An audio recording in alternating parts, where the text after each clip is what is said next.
దేవా, నీ శరణుజొచ్చి ఉన్నాను, నన్ను కాపాడము. ఇక్కడ చూసినట్లయితే దావీదు గారు రాసిన ఏం కీర్తన అండి ఇది?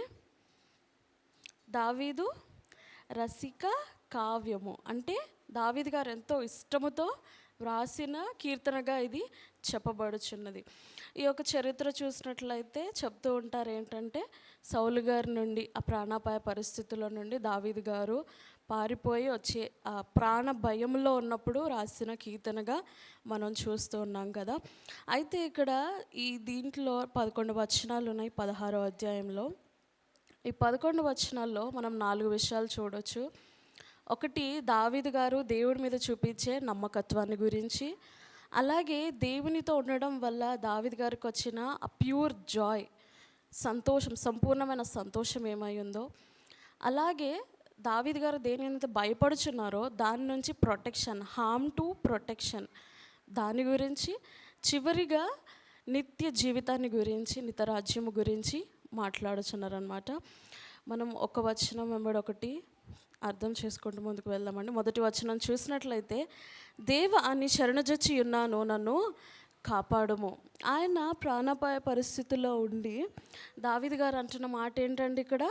నేను నీ శరణుజొచ్చి ఉన్నాను, నా దిక్కు, నా ఆధారము, నా ఆశ్రయము నీవే ఉన్నావు యేసయ్యా అని దేవాది దేవుణ్ణి ప్రార్థిస్తున్నట్టుగా మనము ఇక్కడ చూస్తాము. నన్ను కాపాడము. మనము కూడా చాలా పరిస్థితుల్లో మనకు అర్థం కాని పరిస్థితుల్లో మనం కేవలము మనుషుల దగ్గరికి వెళ్తాం మొదటిగా. అయితే తర్వాత ఎక్కడి నుంచి రానప్పుడు ఏం చేస్తామండి? దేవుని దగ్గరికి వస్తాం కదా, దేవుడి మీదే భారం అంటాం కదా.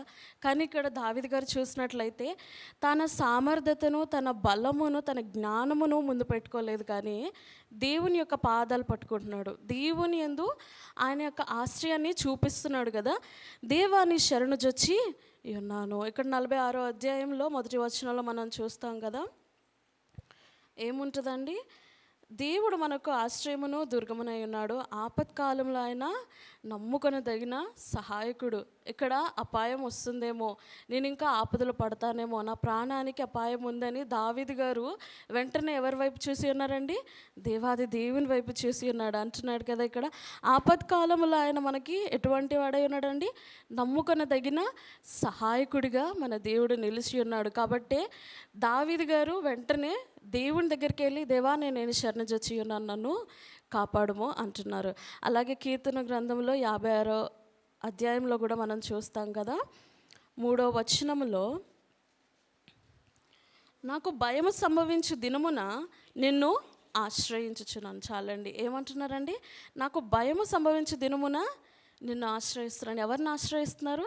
దేవుడిని కదా. ఎందుకంటే మన యొక్క భయము ఏంటంటే మన భవిష్యత్తు గురించే.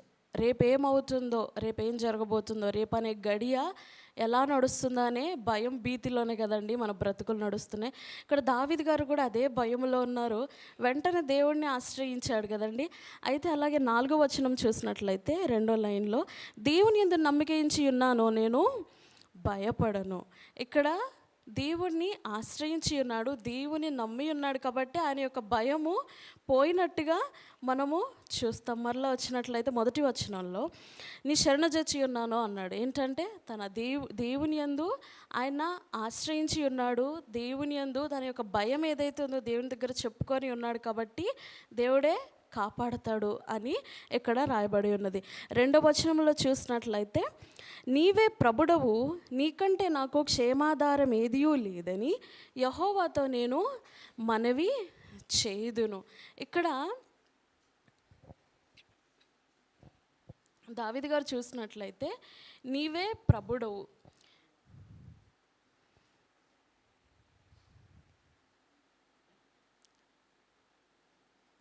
నీవే ప్రభుడవు, నీకంటే నాకు క్షేమాధారం ఏదియూ లేదని యెహోవాతో నేను మనవి చేయుదును. నీకు మించిన వాళ్ళు ఇంకెవరు లేరు ఇక నన్ను తప్పించాలంటే ప్రమాదం నుండి, భయము నుండి, భీతి నుండి, పరిస్థితి నుండి అని ఇక్కడ దావీదు గారు దేవుని యందు ఉంచి ఆ నమ్మకత్వము కనపరచబడుతుంది. ఏంటంటే నీవే ప్రభుడు, you are the Lord, you are the God, నువ్వే నన్ను చూసుకోవాలి అని చెప్తున్నాడు. కంటే నీకంటే నాకు క్షేమాధారము ఏదియూ లేదు, నీవు కాకుండా ఇంకా నన్ను ఎవ్వరూ నాకు ఒక క్షేమాన్ని ఇవ్వలేరు, నాకు ఎటువంటి ఆధారము కూడా లేదు అని దావీదు గారు చెప్తున్నట్టుగా ఇక్కడ చూస్తాం. 3వ వచనం చూసినట్లయితే, నేను ఇలాగందును, భూమి మీదనున్న భక్తులే శ్రేష్ఠులు, వారు నాకు కేవలము ఇష్టలు. మొదటిగా వచనంలో చూస్తే ఆయన భయము దేవుని యొద్ద చెప్పుకుంటూ ఉన్నాడు. 2వ వచనంలో చూస్తే, దేవా నీవే ప్రభుడవు, నీవే నాకు ఆధారము, నీకు మించిన వాళ్ళు ఇంకెవ్వరు లేరని చెప్తున్నాడు. 3వ వచనంలో ఆయన ఎవరి మీద ఇక్కడ చెప్తున్నాడంటే, భూమి మీద ఉన్న భక్తులే శ్రేష్ఠులు, వారు నాకు కేవలము ఇష్టలు. అంటే భక్తుల మీద దగ్గరికి వచ్చి ఉన్నాడు దావీదు. అంటే వారితో సహవాసం చేయడానికి, దేవుని యందు భయభక్తులు కలిగి ఉండే వారిని చూసి తన యొక్క భక్తి జీవితాన్ని ముందు కనపరుచుకోవాలని దావీదు గారు చెప్తున్నట్టుగా ఇక్కడ చూస్తాం. అంటే దేవునికి ఎంత ప్రాధాన్యత ఆయన ఇస్తున్నాడో. మన యొక్క సహవాసము ఈ లోకములో ఎవరితో ఉంది, మనం ఎవరితో సహవాసము చేస్తున్నాము, ఎవరితో మన యొక్క సహవాసం ఉంది అనేది మనము పరీక్షించుకోవాలి. 4వ వచనంలో చూసినట్లయితే, యెహోవాను విడిచి వేరొకని అనుసరించు వారికి శ్రమలు విస్తరించును, వారు అర్పించు రక్తపాని అర్పణములు నేను అర్పింపను, వారి పేర్లు నా పెదవులను నెత్తను. ఇక్కడ చూసినట్లయితే దావీదు గారు అంటున్నారు కదా, యెహోవాను విడిచి వేరొకని అనుసరించు వారికి శ్రమలు విస్తరించును. ఈ మాట ఎప్పుడు చెప్పగలుగుతాడండి దావీదు? ఆయన దేవునికి విరుద్ధంగా నడుచుకోవట్లేదు కాబట్టి ఈ మాట చెప్పగలుగుతున్నాడు. ఏంటండి, యెహోవాను విడిచి వేరొకని అనుసరించే వారికి శ్రమలు విస్తరించును. ఆయన దేవుని యొక్క అనుసరణలో ఉన్నాడు, దేవుని యొక్క ఆజ్ఞ ప్రకారము ఆయన యొక్క జీవితాన్ని కొనసాగిస్తున్నాడు. కాబట్టి అదే ధైర్యముతో, అదే నిశ్చయతతో దావీదు గారు చెప్తున్న మాట ఏంటండి, ఆయనను కాకుండా వేరొకరిని అనుసరిస్తే వారికి ఏమవుతుందండి, శ్రమలు విస్తరిస్తాయి. వారైతే రక్తపాని అర్పణములు నర్పిస్తారు, వాళ్ళ పేర్లను కూడా వారి యొక్క పేర్లు కూడా ఎత్తడానికి ఆయన ఇష్టపడడం లేదు. అంటే దేవుని యొక్క మాటకి ఎంత విధేయత, ఆయన యొక్క ఆజ్ఞకి ఆయన యందు ఉంచే ఆ ఒబీడియన్స్ దావీదు గారిలో ఎంతగా కనబడుతుందో ఈ మాటను బట్టి మనము చూడవచ్చు. 5వ వచనం చూసినట్లయితే, యెహోవా నా స్వాస్థ్య భాగము, నా పానీయ భాగము, నీవే నా భాగమును కాపాడుచున్నావు. హల్లెలూయా. ఏమంటున్నాడండి, యెహోవాయే నాకు స్వాస్థ్య భాగ్యము. తన యొక్క పరిస్థితి ఎంత దీనంగా ఉందో, ఎంత ప్రమాదకరంగా ఉందో దావీదు గారికి తెలుసు కదా. అటువంటి పరిస్థితుల్లో కూడా ఆయన ఈ మాట చెప్పగలుగుతున్నాడు. మనమైతే చెప్పలేం కదా. మనకు అనారోగ్యం ఉంది, బలహీనతలు ఉన్నాయి, శ్రమలు ఉన్నాయని అంటే ఆ శ్రమల గురించి చెప్పుకోవడానికి మనం రెడీగా ఉంటాం తప్ప, దేవుడు నా యొక్క జీవితాన్ని, నా బ్రతుకును మారుస్తాడు, నాకు ఎలా అయినా సహాయం చేస్తాడు అని పాజిటివ్ మైండ్తో అయితే మనం ఎప్పుడు ఉండలేము. ఎందుకంటే మనుషులం కదా, బలహీనతలు ఎక్కువ. శరీరం ఏం తెలియజేస్తుంది అంటే, ఈ స్టేజ్ వరకు వచ్చేసామంటే ఇంక మన బ్రతికింతే. ఎన్నో సంవత్సరాలుగా మనం చూస్తున్నాము మన బ్రతుకుల్లో మార్పు లేదు అంటే మనం ఇంతే, ఇక్కడికే ఆగిపోతాము అని ఈ ఆలోచనలో ఉంటాం. కానీ దావీదు గారు అంటున్నారు కదా, యెహోవా నా స్వాస్థ్య భాగము, నా పానీయ భాగము, నీవే నా భాగమును కాపాడుచున్నావు. ఏ పరిస్థితుల్లో నేను ఇప్పుడు నడుస్తున్నానో నీకు తెలిసాయా, కానీ నేను ఈ సమయంలో నేను ఆధారం చేసుకుంటుంది నిన్నే, నువ్వే నా స్వాస్థ్య భాగ్యము అని ఆయన చెబుతున్నట్టుగా చూస్తాం. 6వ వచనంలో చూసినట్లయితే, మనోహర స్థలములో నాకు పాలు ప్రాప్తించెను, శ్రేష్టమైన స్వాస్థ్యము నాకు కలిగేను. హల్లెలూయా. ఏంటంటే దేనిని ఆయన శ్రేష్టంగా చూస్తున్నాడండి, దేవాది దేవుడిని కలిగి ఉండడమే ఆయన కలిగి ఉన్నది మొత్తము అని ఆయన చెబుతున్నాడు. ఇక్కడ శ్రేష్టమైన స్వాస్థ్యము నాకు కలిగి ఉన్నది, అది ఎవరిలో అండి, అది దేవునిలోనే కలిగి ఉన్నది అని ఆయన ఎంతో నమ్మకంతో చెబుతున్నట్టుగా మనము చూస్తున్నాము. 7వ వచనంలో చూసినట్లయితే, నాకు ఆలోచనకర్త అయిన యెహోవాను స్తుతించెదను. ఆయన పరిస్థితి ఈ రకంగా ఉంది, అయినా సరే ఈ సమయంలో నేను దేవుణ్ణి స్తుతిస్తాను. ఎందుకంటున్నాడంటే ఆయన లోకానుసారమైన కట్టుబాటులో లేడు, లోకం అనుసరిస్తున్న ఆ అనుసరణలో లేడు. ఆయన దేవుడిచ్చు ఆలోచనలో ఆయన నడుచుకుంటున్నాడు. కాబట్టి అంతే ధైర్యంగా ఆయన అంటున్నాడు కదా, నాకు ఆలోచనకర్త అయిన యెహోవాను నేను స్తుతిస్తాను. రేపేం జరిగిద్దో ఏమవుతుందో నాకు తెలియదు, కానీ ఆయన నేను నమ్ముచున్నాను. ప్రతి సమయమందు నాకేమి కావాలో, నాకు ఏ ఆలోచన ఇవ్వాలో దేవునికి తెలుసు కాబట్టి నేను ఆయనను స్తుతిస్తాను అని అంటున్నాడు అన్నమాట. తర్వాత మాట చూసినట్లయితే, రాత్రి గడియలలో నా ఆంతరింద్రియములు నాకు బోధించుచున్నది దేవుని యొక్క గొప్పతనము గురించి, ఆయన ఎంత మహిమగలవాడో, ఆయన ఏమి చేయగలుగుతాడో, దేవుని యొక్క సామర్థ్యత ఏమై ఉన్నదో అని ఆయన ధ్యానించుకుంటున్నాడంట. రాత్రి వేళ కూడా ఆయన స్తుతించుస్తున్నాడు అని ఈ మాట తెలియజేయబడుచున్నది. ఈ మొత్తము ఈ యొక్క చాప్టర్లో మనం చూసినట్లయితే 8వ వచనానికి మనం వచ్చాం కదండి. ఈ మాట ఏమై ఉందండి? సదాకాలము యెహోవా యందు నా గురి నిలుపుచున్నాను. హల్లెలూయా. ఎంతమంది దేవుని యందు గురి నిలిపి ఉన్నారండి? ఎంతమంది ఉన్నారండి దేవుని యందు గురించిన వాళ్ళు? ఒకసారి చేతులు ఎత్తుతారా? హల్లెలూయా. మనం అందరము ఎవరి యందు గురి కలిగి ఉన్నామండి? దేవుని యందు గురి కలిగి ఉన్నాము. మన మన మనసాక్షికి తెలుసు నిజంగా మనం దేవుని యందు గురి కలిగి ఉన్నామో లేదో అని.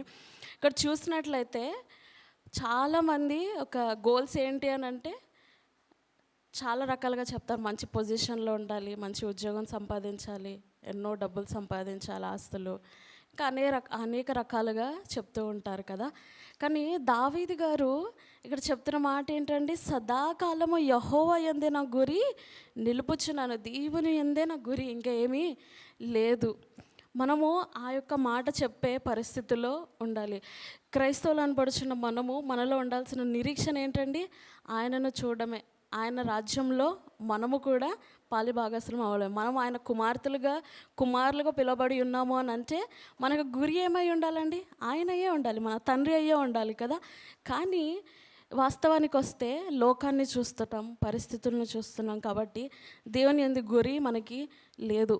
మనము దేవుని యందు సరి చేసుకోవాలి. ఈ దినము అంటున్నాడు కదా, సదాకాలం యెహోవా యందే నా గురి. ఆయన కొంతకాలము లేకపోతే ఒక ప్రయారిటీ టైంలో ఆయన గురి పెట్టుకోలేదు. ఇక్కడ అంటున్నాడు కదా, సదాకాలము.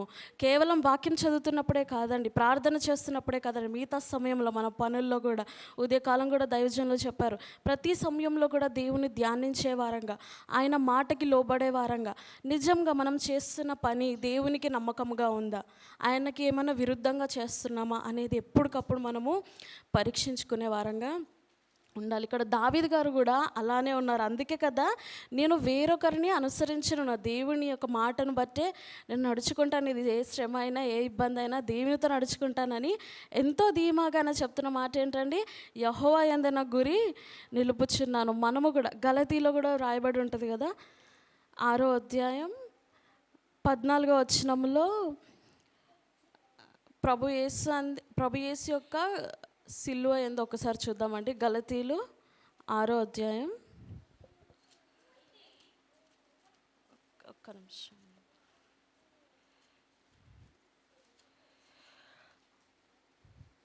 గలతీలు 6:14. అయితే మన ప్రభు అయిన యేసుక్రీస్తు సిలువ యందు తప్ప మరి దేని యందును అతిశయించుట నాకు దూరం అవును గాక. దాని వలన నాకు లోకమునకు నేనును సిలువ వేయబడి ఉన్నాము. అంటే ఇక్కడ ఏం రాయబడి ఉన్నదండి? మన అతిశయము, మన గురి, మన ఆలోచన ఒకటై ఉండాలి. ఏంటండి? యేసుక్రీస్తు వారు అయి ఉండాలి. ఆయన సిలువ మీద మనము గురి ఉంచాలని ఉంది. అంటే సిలువ, ఆయన ఎందుకు సిలువెక్కి ఉన్నాడండి? మన పాపముల నిమిత్తమై ఆయన సిలువకి ఉన్నాడు కదా. పాపులమైన మన యొక్క బ్రతుకుల్లో ఆ శిక్ష విధి లేకుండా కొట్టివేసి ఉన్నాడు కదండి. హల్లెలూయా. ఆ కొట్టివేసి ఉన్నాడు కాబట్టి ఆ యొక్క నమ్మకంలో మనము ఉండాలని ఈ దినము దాని యందు మనము అతిశయం ఉండాలి. ప్రభు యేసుక్రీస్తు వారి యొక్క సిలువ యందు తప్ప మన అతిశయము ఈ లోకములో ఉండకూడదు. ఈ మాట చూసినట్లయితే దాని వలన నాకు లోకమునకు నేనును సిలువ వేయబడి ఉన్నాము. అక్కడితో అది ఫినిష్ అయిపోయింది. మనము లోకములో ఉన్న వాటి దేని యందు కూడా మన ఆశ, మన ఆలోచనలు, కోరికలు ఉంచుకోకూడదు. ఎందుకంటే ఇక్కడితో అది సమాప్తం అయిపోయింది. కాబట్టి మనం ఇంక దాని వైపు చూడకూడదు. మనం చూడాల్సిన మన గురి ఏమైందండి? ప్రభువైన అయిన యేసుక్రీస్తు వారే అండి. తండ్రి యొద్ద మనము చేరుకోవాలనేదే మన గురి అయి ఉన్నది. కాబట్టి ఆ గురి వైపు మన ఆలోచన, మన బ్రతుకు, మన ప్రతి పరిస్థితుల్లో కూడా దేవుని ధ్యానించే వారంగా మనం ఉండాలని దేవుని యొక్క మాట సెలవిస్తుంది కదా. అయితే తర్వాత చూసినట్లయితే ఆయన నా కుడిపార్శ్వమందు ఉన్నాడు గనుక నేను కదల్చబడను. ఇక్కడ దావీదు గారు ధైర్యంగా చెప్తున్న మాట ఏంటంటే, దేవుని యందు గురి కలిగి ఉన్నాడు, ఆయనను అనుసరిస్తున్నాడు, దేవుణ్ణే స్వాస్థ్యముగా అదే శ్రేష్టమైనదిగా ఆయన ఎంచుకొని ఉన్నాడు. కాబట్టి ఆయన నమ్ముచున్న మాట ఏంటండి, నేను కదల్చబడను. ఆయన నా కుడిపార్శ్వమందు ఉన్నాడు, he is on my right side. నా ప్రతి పరిస్థితుల్లో సరి అయిన మార్గం గుండా నన్ను నడిపిస్తాడు, కాబట్టి నేను కదల్చబడను అనేసి ఇక్కడ చెప్తున్నాడు. 9వ వచనం చూసినట్లయితే, అందువలన నా హృదయము సంతోషించుచున్నది, నా ఆత్మ హర్షించుచున్నది. దేని వలన హృదయం సంతోషించుచున్నదండి? మనము కదల్చబడం కదా, ఇంకే పరిస్థితి వచ్చినా మనం కదల్చబడం. కాబట్టి ఇక్కడ ఏమవుతుందండి, మన హృదయము సంతోషిస్తుంది. ఈ లోకంలో ఏ పరిస్థితి అయినా సరే నా దేవుడు నా పక్షమున నిలిచి ఉన్నాడనే నిరీక్షణలో మనం ఉంటాం. కాబట్టి మన హృదయము సంతోషిస్తుందంట. తర్వాత నా ఆత్మ హర్షించుచున్నది. నా హృదయమే కాదు, నాలో నా ఆత్మ కూడా హర్షిస్తున్నది. ఏంటంటే, ఈరోజు నేను పడుచున్న ఈ శ్రమ శోధన ఏదైతే ఉందో అది కేవలం దేవుని మహిమ కొరకే. దేవుడు నన్ను కాపాడుతాడు, నన్ను ఎలా అయినా సమకూరుస్తున్నాను, ఎట్లయినా ముందుకు నడిపిస్తాడనే నమ్మకపు నిరీక్షణతో ఇక్కడ భక్తుడు చెప్తున్నాడు కదా. అందుకే మన హృదయంలో ఆ యొక్క సంతోషం, మనలో కూడా ఆ సంతోషం ఉందా అండి? ఎంత శ్రమలు వచ్చినా, ఎంత బాధ ఉన్నా, రేపన్న పరిస్థితి ఏంటి అని ఉన్నా సరే మనలో నిజముగా దేవుని యందు సంతోషించే వారముగా, ఆయన మనకిస్తున్న ఈ ఆత్మలో హర్షించే వారముగా మనం ఉన్నామంటే మనం సరైన మార్గంలోనే ఉన్నట్టు. హల్లెలూయా. మనం అందరము కూడా మన పరిస్థితుల్లో దేవుని యందు సంతోషించగలుగుతున్నాము అంటే అది కేవలము దేవుని కృప మాత్రమే కదా. అయితే తర్వాత వచనం చూస్తున్నాం కదా, నా శరీరము కూడా సురక్షితముగా నివసించుచున్నది. హృదయమే కాదు, ఆత్మే కాదు, శరీరము కూడా, శారీరకంగా కూడా సురక్షితంగా పండుకోగలుగుతున్నాం. సురక్షితంగా మనకి క్షేమము దేవుడు మనకి ఇస్తున్నాడు. మనకి రేపు లేస్తామో లేదో తెలీదు, రేపు ఎలా ఉంటుందో తెలీదు, మనకున్న అనారోగ్యతను బట్టి, అప్పులు బట్టి, కుటుంబ పరిస్థితులను బట్టి. కానీ ఇక్కడ భక్తుడు చెప్తున్న మాట ఏంటంటే, నా శరీరము కూడా సురక్షితముగా ఉన్నది. సురక్షితముగా దేవుని యందు నిలిచి ఉన్న వాళ్ళు, దేవుని యందు నడుస్తున్న వారికి, వాళ్ళకి అందరికీ కూడా ఒక సురక్షితమైన, ఒక సంతోషమైన, ఒక హర్షించే జీవితము దేవుడు మనకు అందరికీ ఇస్తాడు. హల్లెలూయా. మనమందరము కూడా దేవునిలో హర్షించే వారముగా ఉండాలంటే మనం ఏం చేయాలండి? మనము దేవుని యందు గురి కలిగి ఉండాలి. 10వ వచనంలో చూసినట్లయితే, ఎందుకనగా నీవు నా ఆత్మను పాతాళమును విడిచిపెట్టవు, నీ పరిశుద్ధుని కుళ్ళుపట్ట నీయవు. ప్రవచనాత్మకంగా జరిగిన మాట, దేవుని యొక్క పునరుద్ధానం గురించి కూడా ఇది పలకబడుచున్నది కదా. ఇక్కడ చూసినట్లయితే, ఎందుకనగా నీవు నా ఆత్మను పాతాళములో విడిచి పెట్టవు. చూస్తున్నాము, మొదటిగా దేవుడు ఈ లోకములో ఉన్నప్పుడు, మనకు వచ్చే సమస్యలు, పరిస్థితుల్లో ఉన్నప్పుడు ఆయన మన పక్షమున ఉంటాడు, ఆయన మనకు స్వాస్థ్యంగా నిలిచి ఉన్నాడు. మనం ఎక్కడ కూడా కదల్చబడమని ఇక్కడ చెప్పబడుచున్నది. మన హృదయము సంతోషిస్తుంది శ్రమలను బట్టి, మన ఆత్మ హర్షిస్తుంది దేవుని యొక్క గొప్పతనమును బట్టి, మన శరీరము కూడా సురక్షితముగా ఉంది. అలాగే ఇప్పుడు చూసినట్లయితే శరీరముతో, ఈ లోకముతో ఉన్నప్పుడే కాదు, తర్వాత కూడా, ఎందుకనగా నీవు నా ఆత్మను పాతాళములో విడిచిపెట్టవు. మరణము తర్వాత కూడా మనము పాతాళములో దిగిపోకుండగా దేవుడు మన యొక్క ఆత్మను సంరక్షిస్తాడు కదండి. అలాగే నీ పరిశుద్ధిని కుళ్ళుపట్టనివ్వు. మనము మరలా జీవిస్తాం కదా, మరణము తర్వాత మనకు జీవం ఉన్నదని ఎంతమంది నమ్ముచున్నారండి? హల్లెలూయా. ఎంతమంది జీవితంలోకి వెళ్తారండి? అందరము వెళ్ళాలి. మనతో పాటు మనము కొంతమందిని తీసుకువెళ్ళే వారముగా, యేసుక్రీస్తు వారిని పరిచయం చేసే వారముగా మనం ఉండాలి. మనకి కూడా ఎవరో పరిచయం చేస్తేనే కదా యేసుక్రీస్తు వారంటే ఎవరో మనకి తెలిసింది. మనము కూడా కొంతమందికి మనం కేవలం పరిచయం చేయడం మాత్రమే, కార్యము జరిగించేది ఆ దేవాది దేవుడు. కాబట్టి మనము మన జీవితంలో దేవుడు చేస్తున్న ఈ మేలేంటండి, మనల్ని పాతాళంలో పడివేసే దేవుడు కాదు, మనల్ని రక్షించే దేవుడై ఉన్నాడు. నీ పరిశుద్ధుని కుళ్ళు పట్టనియో. కాబట్టి మనం ఏం చేయాలంటే దేవాది దేవుడిని స్తుతించ బద్దులమై ఉన్నాము. ఆయన ఏ మార్గంలో నడిపిస్తున్నాడు? 11వ వచనంలో చూసినట్లయితే, జీవ మార్గమును నీవు నాకు తెలియజేసేదవు, నీ సన్నిధిని సంపూర్ణ సంతోషము కలదు, నీ కుడి చేతిలో నిత్యము సుఖములు కలవు. ఆయన ఏ మార్గంలో నడిపిస్తున్నాడండి మనల్ని? జీవ మార్గములో, జీవితము, లైఫ్ మనకి ఇస్తున్నాడు. మన జీవితాల్లో ఎక్కడ అంతే అన్నీ మొద్దుబారిపోయినాయి, అసలు హోప్ లేని బ్రతుకులు. ఎందుకు బ్రతుకుతున్నామో నిశ్చయిత లేదు, నిరీక్షణ లేదు. కానీ మన దేవుడు చెప్తున్న మాట ఏంటండి? జీవ మార్గము నీవు నాకు తెలియజేసేది. ఆయన జీవితాన్ని మనకి ఎటర్నల్ లైఫ్ ఇవ్వాలని ఆయన ఆలోచన కలిగి ఉన్నాడు. ఎవరైతే ఆయనతో సహవాసము కలిగి ఆయన చిత్తాన్ని గ్రహించి ఎలా బ్రతకాలి, ఎలా మాట్లాడాలి, ఎలా నడుచుకోవాలి అన్నీ గ్రహించే మార్గంలో మనం ఉన్నట్లయితే ఆ జీవ మార్గంలోకి మనము వెళ్ళగలుగుతాము. నీ సన్నిధిన సంపూర్ణ సంతోషము కలదు. కంప్లీట్నెస్ కేవలం దేవుని యొక్క సన్నిధిలో. ఈ లోకంలో ఎక్కడ కలగని ఆ కంప్లీట్నెస్ కేవలం దేవుని దగ్గరే, దేవుని యొక్క సన్నిధిలోనే మనకు అది దొరుకుతుంది.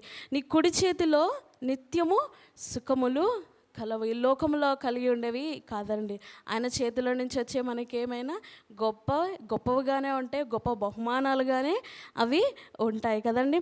ఈ మొత్తం చూసినట్లయితే దావీదు గారు తన యొక్క పరిస్థితిని సమస్తము కూడా దేవుని మీద ఆధారపడి ఉన్నాడు. దేవుని యొక్క గొప్పతనాన్ని జ్ఞాపకం చేసుకున్నాడు. ఈ లోకంలో తనకున్న జ్ఞానాన్ని విడిచిపెట్టి దేవుని యందు ఆనుకున్నవాడుగా ఉన్నాడు. శ్రేష్టము అయిన ఆయన యొక్క స్వాస్థ్యమును ఆయన ఆధారపడి ఉన్నాడు, ఆశ్రయించిన వాడుగా ఉన్నాడు. ఆయన కదల్చబడడు అని ఆయన నిశ్చయతతో ఈ మాట చెబుతున్నాడు. తన హృదయము సంతోషిస్తుంది, తన ఆత్మ కూడా హర్షిస్తుంది, తన శరీరము కూడా సురక్షితముగా ఉంది. ఎందుకంటే తను సదాకాలము దేవుని యందు గురి కలిగి ఉన్నాడు. తనలో వచ్చి ఆలోచనలు సమస్తమును కూడా అన్నిటిని బట్టి దేవుని ఆయన స్తుతిస్తున్నాడు. కాబట్టి మనము కూడా మనస్ఫూర్తిగా మనం కలిగి ఉన్న ఈ పరిస్థితి ఏదైనప్పటికీ కూడా దేవుణ్ణి స్తుతించే వారముగా ఈరోజు నిజముగా మనం కంటి నిండా నిద్రపోగలుగుతున్నామంటే, రేపు దినము ఏమైనప్పటికీ కూడా ఈరోజు నా దేవుడు నా యందు ఉన్నాడనే విశ్వాసముతో మనం ఉండగలుగుతున్నామంటే మన గురి దేవుని వైపు ఉండబట్టేనండి. ఒకవేళ మనం ఇంకను ఆ గురి తప్పిన వారముగా ఈ లోకములో మనస్సు పెట్టిన వారముగా ఉన్నట్లయితే మన మనసుని సరి చేసుకోవాలండి. దేవుని స్తుతించే వారముగా మనం అందరము ఉంచుతుముగాక.